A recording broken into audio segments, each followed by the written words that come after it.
नमस्कार दोस्तों, मैं विवेक मिश्रा आपके अपने एजुकेशनल चैनल पर आपका स्वागत करता हूं। आज हम दोस्त बात करेंगे आपके यूपी लेखपाल के बारे में कि लेखपाल कौन सा पद होता है, उसमें छुट्टी कितनी मिलती है, प्रमोशन कैसे होता है, इन हैंड सैलरी कितनी मिलती है और क्या है ऊपरी कमाई कितनी होती है। इन सब विषयों पर बात होगी और उनका काम क्या होता है। तो दोस्त आप देखेंगे मैं यहाँ पर पॉइंट वाइज लिख दिए हैं, आपके संपूर्ण क्वेश्चन का आंसर इस वीडियो में मिल जाएगा लेखपाल से संबंधित। तो इसके लिए आपको क्या करना पड़ेगा, पहले आप शेयर कर देंगे 10-20 मित्रों को इस वीडियो को, जो आपके दोस्त तैयार होंगे आगामी एग्जाम देंगे, जो आगे कभी वैकेंसी आएगा और जो एग्जाम दिए हैं उनको ये वीडियो को जरूर शेयर करिए और इसे कम से कम 1 लाख व्यू तो आप पहुंचाइए। ठीक है, इतना आप वादा करिए हमसे। तो दोस्त आप देखेंगे इसमें पहला हम पद क्या लिखे हैं, पहला इन हैंड सैलरी कितनी मिलती है, आपके हाथ में सैलरी कितनी मिलती है, पहला पॉइंट है। दूसरा पॉइंट है DA, TA, HRA, BP, CCA, मतलब कुल मिलाकर सैलरी कितना मिलता है। ये क्या है, वेतन में जुड़ी हुई प्रकार है कि इन सब में टीए कितना मिला, डीए कितना मिला, हाउस रेंट कितना मिला, बीपी कितना मिला, सीसीए मिला, इन सब विषयों पर बात होगी। तीसरा क्या है, सैलरी के बाद प्लस सुविधा क्या मिलती है, आप ध्यान देंगे। चौथा क्या है, ऊपरी कमाई कितनी है, पांचवी छुट्टी कितनी मिलती है, प्रमोशन कैसा होता है, छठवां पॉइंट है आपका, और सातवां पॉइंट है लेखपाल का काम। तो दोस्त हम सबसे पहले बात करेंगे, हम धीरे धीरे आपको इत्मीनान से समझाएंगे, इस वीडियो को आप देखेंगे तो आपको पूरी जानकारी होगी।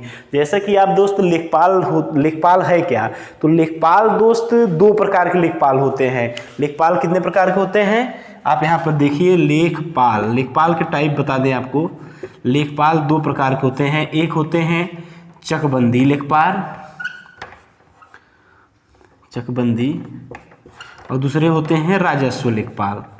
ठीक है, तो लेखपाल के 2 टाइप्स होते हैं। अब पूछेंगे आप कि चकबंदी लेखपाल का क्या काम होता है, राजस्व लेखपाल का क्या होता है। तो दोस्त जो आपके गांव में या फिर आपके जो एरिया है, जिस भी आप हल्के में रहते हैं, उनकी भाषा में, लेखपाल की भाषा में गांव को उनके इतना हल्का कहा जाता है। ठीक है, कि उन्हें इस लेखपाल के अंदर इतना हल्का है, जिसके पास जितना हल्का होगा उतनी उनकी, अभी बताएंगे, ऊपरी कमाई भी होती है, क्या क्या होता है। तो चकबंदी लेखपाल में दोस्त क्या होता है, जैसे कि गांव में किसी व्यक्ति का खेत है, एक यहाँ पे खेत है, एक यहाँ पर खेत है, एक यहाँ पर खेत है, तो चकबंदी लेखपाल द्वारा इन खेतों को इकट्ठा करके एक सर्कल आप समझ लिए यहाँ पर हो जाएगा और तीनों खेतों को एक जगह एकत्रित कर दिया जाएगा। आप मोटा मोटी आप समझेंगे 3-4 खेत 3-4 जगह पे होगा, तो उसे एक स्थान पे चकबंदी लेखपाल द्वारा कर दिया जाएगा। अब दूसरी बात है कि राजस्व क्या है, राजस्व लेखपाल क्या है, तो जो लेखा जोखा संबंधी होता है कार्य, अर्थात जैसे कि 2 पक्ष हैं, आपस में विवाद हुआ, या फिर उनको है कि इतना एरिया में हमारा ज़मीन है, कितना कोई कहा 1000 स्क्वायर फीट या फिर विश्वा, तो जितना है, तो राजस्व लेखपाल जाकर वहाँ पर निर्णय करेगा कि आपका कितना है। इसके पास एक लेखा जोखा रहता है। तो राजस्व लेखपाल जमीन से जुड़े वर्ग जो होता है, अर्थात भूलेख, आप ध्यान देंगे, भूलेख इसके पास रहता है। किसके पास, राजस्व लेखपाल। ज़्यादातर पद जिसके होते हैं राजस्व लेखपाल के होते हैं। ठीक है। अब जैसे तहसील में कोई काम होता है, आय प्रमाण पत्र, जाति प्रमाण पत्र, ईडब्ल्यूएस सर्टिफिकेट, ये सब कौन कार्य करता है, आपका राजस्व लेखपाल करता है। तो दोस्त आपको एक पॉइंट क्लियर होगा, लेखपाल में 2 टाइप है, चकबंदी लेखपाल, राजस्व लेखपाल। चकबंदी लेखपाल क्या है कि खेतों को इकट्ठा करना, और राजस्व लेखपाल आपके जो भूलेख संबंधी कार्य होता है, मतलब खेतों के मापन संबंधी कार्य होता है, और क्या है कि एक जगह जो हम आपको बताए हैं, आय प्रमाण पत्र, जाति प्रमाण पत्र, ईडब्ल्यूएस तहसील में जो भी बनता है राजस्व लेखपाल द्वारा बनता है। अर्थात सरकारी योजनाओं को लोगों तक पहुंचाने का काम कौन करता है, आपका लेखपाल करता है। लेखपाल अर्थात किसानों से कंधों से कंधे मिलाकर चलने वाला वो व्यक्ति है जो उन्हें कोई भी कठिनाई से दूर रखता है। आप ध्यान देंगे किस कठिनाई से, जो भी जमीनी मुद्दा होगा उन सब कठिनाइयों से। और बहुत सा वर्क होता है, जैसे कि लेखपाल के मतलब बहुत सा होता है कि गांव में कितने तालाब हैं, गाय कितना है, कई चीज़ों का लेखा जोखा, अर्थात उनको काम बहुत ज़्यादा रहता है। यदि काम पे आएंगे तो सैलरी आप देखेंगे उसके मुकाबले कुछ भी नहीं है। ठीक है, तो लोग कहाँ पे काम करते हैं, यहाँ पर काम करते हैं। ध्यान देंगे, सैलरी को अपने काम, जब काम करेंगे जाहिर सी बात है तो यहाँ पर भी काम करते हैं। ठीक है, और आप देखिए कैसा करेंगे, हम कहेंगे आप नहीं करेंगे, लेकिन आप करना चाहेंगे तो आपको कोई रोक नहीं सकता, क्योंकि आपका विचार है, आप स्वतंत्र हैं, आप करेंगे कि नहीं करेंगे। ठीक है, तो यहाँ पर काम करते हैं जो ऊपरी मतलब बात। ठीक है, दूसरी बात करते हैं टीए डीए एचआरए बीपी। अच्छा, हम यहाँ पे पहला क्या है, लेखपाल का काम आपको बता दिए, हम पहला बात बता दिए। अब दूसरा प्रकार क्या है कि सैलरी के बारे में बात कर देते हैं, और टीए डी एचआरए मतलब ये 2 पॉइंट 1 और 2 को क्लियर करते हैं। सबसे पहले इसे हम थोड़ा सा रब कर देते हैं, इसे रब कर देते हैं दोस्त। तो दोस्त आप ध्यान देंगे, जो आपका लेखपाल है ये 2022 में जो पद आया था, ये 2000 ग्रेड पे की नौकरी थी। और अच्छा, ग्रुप सी की नौकरी थी। किस ग्रुप की नौकरी थी? ग्रुप सी, अर्थात समूह ग की नौकरी थी। और क्या नाम है इसका, ग्रेड पे की बात कर लें, ग्रेड पे 2000 ग्रेड पे है, आप ध्यान देंगे 2000। तो अब DA TA HRA BP CCA इन सब को जोड़ करके 24 से 25 हज़ार रुपये आपको, 24 हज़ार आपको रुपये मिल जाएगा। पहला सैलरी की बात हम कर रहे हैं, 24 से 25, 24,500, आप ध्यान देंगे 24,000 है, तो इतना आपका सैलरी बनेगा। ठीक है। टीए डीए एचआरए, टीए होता है ट्रेवलिंग एजेंस, मतलब अलाउंस जो आप यात्रा किए हैं, गाड़ी में पेट्रोल वेट्रोल। एचआरए हाउस रेंट, आप शहरी क्षेत्र में रहते हैं उसका अलग, ग्रामीण क्षेत्र मतलब जो भी है। बीपी सीसीए इन सब कई प्रकार हैं वेतन के, उसको जोड़ करके 2000 ग्रेड पे है, तो आप मान के चलिए नियर अबाउट 25,000 के आसपास आपको रुपए मिल जाएगा। आप ध्यान देंगे, इतना चीज़ आपका क्लियर हुआ। अब दोस्त हम बात करेंगे, ये मेन मुद्दा था, सैलरी वाली बात हो गई है। ठीक है, अभी आप शेयर करते चाहिए, क्योंकि सैलरी की बात हो रही है, ऊपरी कमाई होगी तो और 2-4 मित्रों को शेयर करिएगा। कैसे ऊपरी कमाई करते हैं इसे भी हम बताएंगे आपको। ठीक है, क्योंकि लेखपाल से मिलना होता है, हम भी दिए हैं कहीं ना कहीं, तो हमें लगता है ये उनका ऊपरी कमाई है, सरकार द्वारा कोई नियम तो बनाया नहीं गया है इस कमाई के लिए। तो दोस्त इसके बाद हाँ, सैलरी प्लस सुविधा की बात कर लेते हैं थोड़ा सा। सैलरी आपको बता दिए 25,000 के आसपास। सुविधा क्या है दोस्त, कि आजकल क्या है कि लेखपाल को सुविधा में, जैसे आपका आधुनिक युग हो गया है, अब कागज संबंधी काम कुछ वर्क कम हो रहे हैं, अभी भी हो रहे हैं लेकिन कम हो रहे हैं। आप ध्यान देंगे, जैसे कई प्रमाण पत्र आपके ऑनलाइन बन जा रहे हैं, तो इसके लिए सुविधा क्या हुआ है इनके लिए कि सरकार द्वारा इन्हें लैपटॉप एक प्रोवाइड किया जा रहा है। यदि आप नौकरी पाएंगे तो आपको एक लैपटॉप मतलब मिलेगा, हमारे समझ से मिलना चाहिए। तो सुविधा में आपको एक लैपटॉप मिलेगा, आप ध्यान देंगे। बाकी सुविधाएं जो कर्मचारियों को मिलता है ग्रुप सी के, वो आपको मिलेगा ही। ठीक है, तो उसके बाद छुट्टी की बात कर लेते हैं। छुट्टी में दोस्त आपका 14 CL, आपका 14 CL कैजुअल लीव होता है। कैजुअल मतलब कोई भी आपके परिवार, भगवान कहें कि ऐसा कुछ हो ना, कोई घटना मिलता है या फिर कुछ भी होता है, तो उसके लिए आपको 14 CL आपका इसमें है। आपका छुट्टी की बात कर लेते हैं। ठीक है, तो इन पॉइंट को क्लियर कर चुके हैं। अभी इस पॉइंट को भी हम छोड़े हैं, बाद में बताएंगे आपको। ठीक है, तब तक वीडियो को आप शेयर करते रहिए। फिर प्रमोशन की बात कर लेते हैं।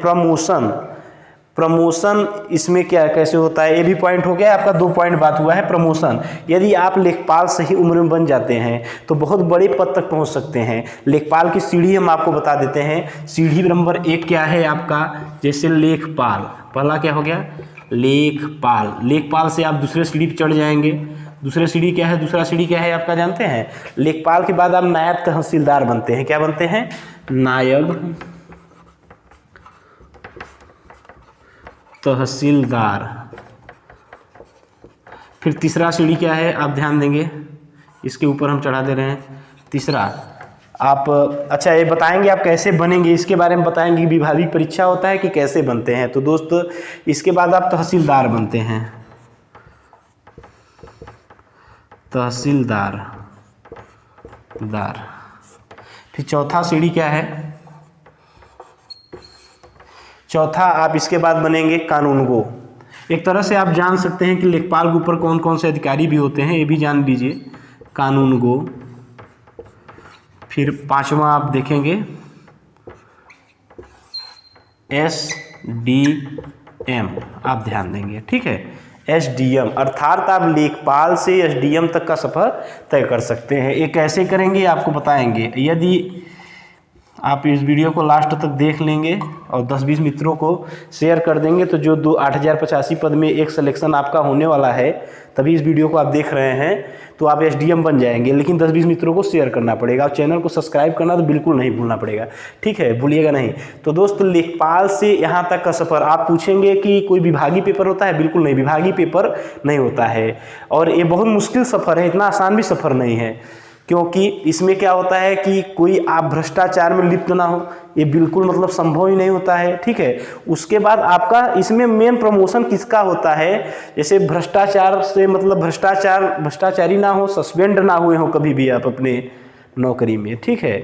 ये सब प्रमोशन में बाधक होता है, सस्पेंशन, भ्रष्टाचार। उसके बाद सबसे प्रमुख मुद्दा है आपका सोर्स, अधिकारियों से पकड़ कैसी हो। यूपी की बात बता रहे हैं, अंदर की हम जानते हैं, 2-4 मित्र हैं हमारे, तो उन बताते हैं कि बिना सोर्स के प्रमोशन यहाँ से यहाँ तक बहुत मुश्किल होता है। आप ध्यान देंगे, यहाँ से यहाँ तक तो आप पहुँच जाएंगे, लेकिन यहाँ तक पहुँचने के लिए तो बहुत बड़ा सोर्स ही चाहिए। और ये सब तो चीज़ है ही कि सस्पेंशन ना हुआ हो, भ्रष्टाचार ना किए हो आप, ठीक है, सस्पेंड ना हुए हो। बाकी तो सब भ्रष्टाचार कौन जानता है आप किए हैं कि नहीं। भ्रष्टाचार करेंगे तब सस्पेंड होंगे भाई, यदि पकड़े जाएंगे तब। तो यहाँ से आप यहाँ तक का सफ़र आप कैसे तय करेंगे? सोर्स आपके पास होना चाहिए, लेकिन नियमतः जो है कोई आपका विभागीय एग्जाम नहीं होता। लेखपाल से नायब तहसीलदार, नायब तहसीलदार से तहसीलदार, तहसीलदार से कानूनगो से एसडीएम बात करते हैं। और दोस्त, आप पूछेंगे कि लेखपाल की नौकरी मतलब कहाँ लगती है? मतलब इसमें क्या है कि बदली, अर्थात अपने ज़िले में कैसे आए, होम डिस्ट्रिक्ट में। 90% दोस्त इसमें क्या होता है, आपका होम डिस्ट्रिक्ट ही मिलता है, ठीक है, होम डिस्ट्रिक्ट। क्यों? क्योंकि आप अपने एरिया के बारे में अच्छे से जानते हो, ठीक है, इसलिए आपको होम डिस्ट्रिक्ट ही 90%, 10% केस में होता है। तो जैसे ही ये क्या होता है, आपसी सामंजस्य में दूसरे ज़िले के, यदि कहीं जिस ज़िले से हैं उस ज़िले में उस ज़िले का व्यक्ति है, तो आप आपस में बात करके कोई मौका आएगा तो आप यहाँ से वहाँ पर अपना क्या है परिवर्तन कर सकते हैं। लेकिन 90% होम टाइम मिलता है, जिससे आप एरिया के बारे में, अपने गांव जिला के बारे में जानेंगे, तो वहाँ पर आप वर्क करना आपके लिए आसान रहेगा। अब दोस्त, इसमें बात करेंगे ऊपरी कमाई के बारे में। आप ध्यान देंगे, ऊपरी कमाई आप भी महसूस किए होंगे, कहीं गए होंगे। आप मत करिएगा, हमें नहीं कहेंगे कि आप करिएगा, क्योंकि आप एक अच्छा लेखपाल और बढ़िया बनिएगा, सिस्टम को थोड़ा बदलने की कोशिश करिएगा। लेकिन इसकी कमाई क्या होता है, जो प्रमाण पत्र बनता है, आय प्रमाण पत्र, आप देखेंगे, जाएंगे तहसील में, तो वहाँ पर कई कमाने का जरिया होता है। हम तो खुद महसूस किए हैं। स्टाम्प जो बेचा नहीं जाता है, 10 रुपये के स्टाम्प हम 150 रुपये में खरीदते थे, खुद बता रहे हैं। एक किसी पेपर के लिए मतलब था, हमें कुछ यही बनवाना था, तो वहाँ पर मतलब स्टाम्प में कमाई कर लेते हैं कुछ, उसमें कमीशन बटा रहता है ऊपर से नीचे तक। जो पद बताए थे हम, उसके लिए आय प्रमाण पत्र, जाति प्रमाण पत्र, निवास प्रमाण पत्र, इन सब चीज़ों पे उनकी ऊपरी कमाई होती है। आप ध्यान देंगे, आय प्रमाण पत्र, जाति प्रमाण पत्र, निवास प्रमाण पत्र, अब ये सब चीज़ें हमें यहाँ पे बोलना नहीं चाहिए, लेकिन हम बता रहे हैं आपसे सच्चाई, क्योंकि आप हमसे जुड़े हैं तो हमें किसी बात की डर है नहीं। तो यहाँ पर ऊपरी कमाई आप भी महसूस किए होंगे। यदि आपके साथ लिया होगा तो आप बताइएगा, 10 रुपये की स्टाम्प 100 रुपये में या 50 रुपये में या 150 रुपये में खरीदे होंगे, वो भी कमेंट बॉक्स में करिएगा, ठीक है। और आय प्रमाण पत्र, जाति प्रमाण पत्र, निवास प्रमाण पत्र क्या बिना आपको पैसा दिए बन गया हो, ये भी बताइएगा, ठीक है। कितना भी सिस्टम स्वच्छ हो जाए, कोई भी गवर्नमेंट हो, लेकिन ये सब चीज़ें अभी भी चल रही है, ठीक है। तो दोस्त, हमारे समझ से आपको हम यहाँ पर बहुत सी चीज़ों को क्लियर कर दिए, सैलरी के बारे में बता दिए आपका, और टीए DHRA सब विषय बात हो गई। सुविधा क्या मिलता है, ऊपरी कमाई, छुट्टी, प्रमोशन, लेखपाल का काम, इन सब विषयों पर बात हो गई। तो दोस्त, यदि वीडियो आपको अच्छा लगा होगा तो चैनल को सब्सक्राइब करिएगा, दोस्तों को शेयर करिएगा और एक प्यारा सा कमेंट जरूर करिएगा, ठीक है। नेक्स्ट वीडियो में कोई भी रोचक जानकारी लेखपाल या फिर अदर एग्जाम से होगा तो हम आपके लिए लाएंगे। तो ठीक है, चलते हैं, नमस्कार, धन्यवाद।